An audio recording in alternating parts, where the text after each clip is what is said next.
ओम शांति। ये वीडियो आपके सामने आया है, मतलब कुछ तो बात आप में है जो यूनिवर्स कह रहा है कि इस वीडियो को देख लो।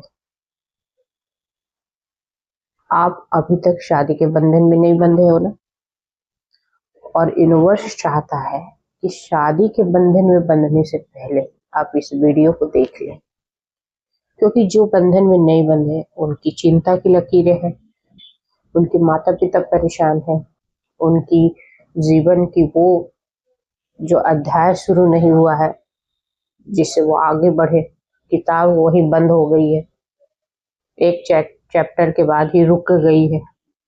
अब हम सोच रहे हैं कि अगला चैप्टर कैसे आए, उसके लिए हम उपाय भी कर रहे हैं। पर ये वीडियो आपके पास आया है, मतलब यूनिवर्स आपको कुछ बताना चाहिए, मतलब अब आपकी शादी होने वाली है। तो इस वीडियो में बने रहिए, और इस वीडियो के अंत में एक ऐसा आपको उपाय भी बताया जाएगा जो यूनिवर्स चाहता है कि आप इस उपाय को करो, और उस विश्वास के साथ करो, उस श्रद्धा के साथ करो। अब आपकी बस शादी होने वाली है। चलिए, आपका दिन शुभ हो। आप जो भी कर्म करिए अच्छे कर्म करिए, क्योंकि अच्छा कर्म कभी भी समाप्त नहीं होता, उसका फल आपको जरूर मिलेगा। आज वीडियो को आप ध्यान से सुनिएगा। देखिए, इसको शुरू करते हैं कहानी से।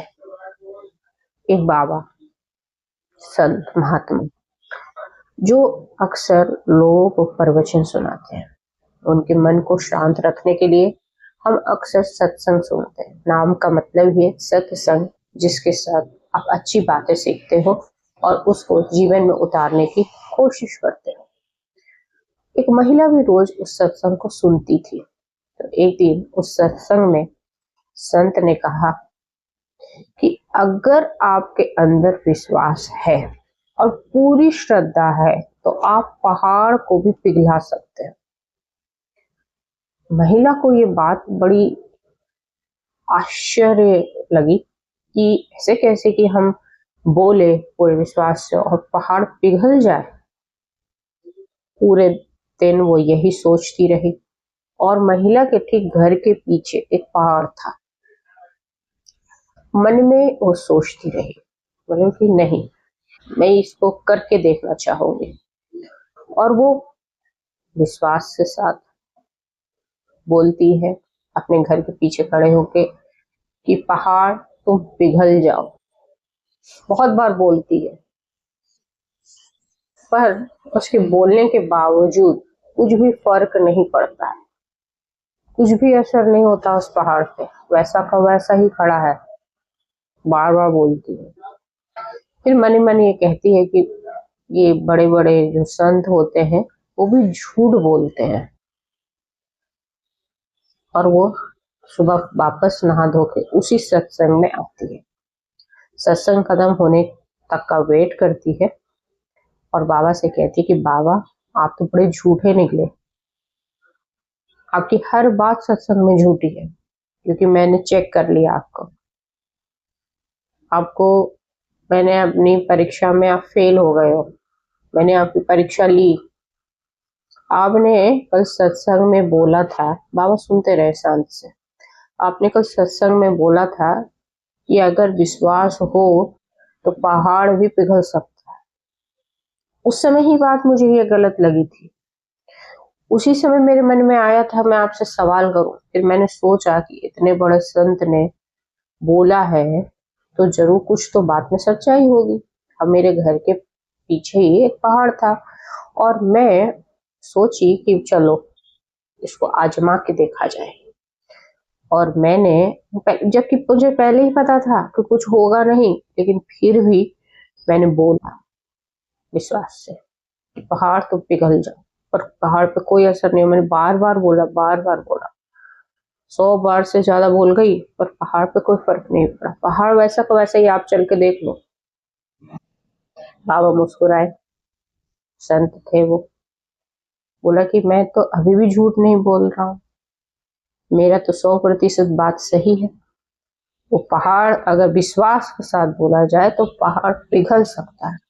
बोला क्या हुआ, तो मैं विश्वास नहीं हो रही, तो तुमने तो अपने अभी अभी कहा कि तुम्हें तो पहले ही पता था कि पहाड़ पिघलेगा नहीं, फिर भी तुमने एक टेस्ट लिया, क्योंकि तुम्हारा विश्वास तो पक्का था कि पहाड़ पिघलेगा नहीं, इसलिए पहाड़ पिघला नहीं। महिला कुछ देर सोच में पड़ गई, बात तो सही है। मनी मन दुखी हुई और गुरुजी के चरणों में गिर पड़ी, तो कहने लगे, मैं मूर्ख आपकी बातों को समझ ही नहीं पाई, और आज भी हमारा हाल वही है। पता है क्यों हमारा जो आकर्षण का नियम है वो फेल हो जाता है, लॉ ऑफ अट्रैक्शन फेल हो जाता है। हम चीजें मांगते हैं यूनिवर्स से, हम परमात्मा से मांगते हैं, लेकिन परमात्मा क्यों नहीं हमारी बात सुनती है? क्योंकि कहीं ना कहीं हम खुद ही उस पर संशय करते हैं। हम खुद ही पहले मन बना लेते हैं कि अरे ये उपाय करके ऐसा कुछ हो सकता है क्या, ये इन्होंने मैडम ने शादी की उपाय बताई है, लौंग की उपाय बताई है, कपूर की उपाय बताई है, वाकई में इससे शादी हो जाएगी? तो बात है, फिर भी चलो करके देख लेते हैं, करके देख लेते हैं। तो फिर वो करने की कोशिश करते हो आप उपाय, और वो होता नहीं है, क्योंकि आपने तो रिजल्ट पहले ही डिक्लेयर कर दिया कि संशय कर लिया, उस पर डाउट कर लिया कि ये उपाय होगा नहीं, और वो उपाय फिर वो होता ही नहीं है, पॉसिबल ही नहीं है। उस महिला की तरह ही हमारी हालत है, हम सिर्फ टेस्ट करते हैं, एग्जाम लेते हैं सामने वाले को, क्या वो सही बोल रहा है, और इसी बीच में वही एक लाइन संशय की आपकी शादी में विलम्ब करवा रहा है। अब इस सारे विलम्ब को हटाइए दिमाग से, सारे संशय को हटाइए दिमाग से, क्योंकि ये वीडियो बनाने के लिए बड़ी मेहनत करनी पड़ती है। लॉ ऑफ अट्रैक्शन के नियम को समझिए, क्योंकि अगर आपने सबकॉन्शियस माइंड में ये बिठा लिया कि नहीं होगा, तो वो नहीं होगा। और अगर आपने पूर्ण विश्वास किया कि नहीं, मैं उपाय कर रही हूँ और परमात्मा मेरे उपाय सुनेगा और मेरी शादी होगी जल्द से जल्द, तो होगी जल्द से जल्द। तो अब आपको एक उपाय बता रही हूँ, इस पूरे विश्वास के साथ आप करना, और आप शादी जल्द से जल्द हो जाएगी। उसके लिए आपको बस केसर और हल्दी लेना है, और उस कटोरी में घोल लेना है। केसर की 2-4 बूंदे पानी की डालिए कटोरी में, घोल लीजिए, हल्दी के साथ मिक्स करिए और तिलक लगा लीजिए, ठीक है। और विष्णु भगवान के आगे बैठ जाइए, एक घी का दीपक जलाइए, और ओम क्लीं विष्णुआय नमः, ओम क्लीं विष्णुआय नमः, ओम क्लीं विष्णुआय नमः, इसका आप जाप करिए।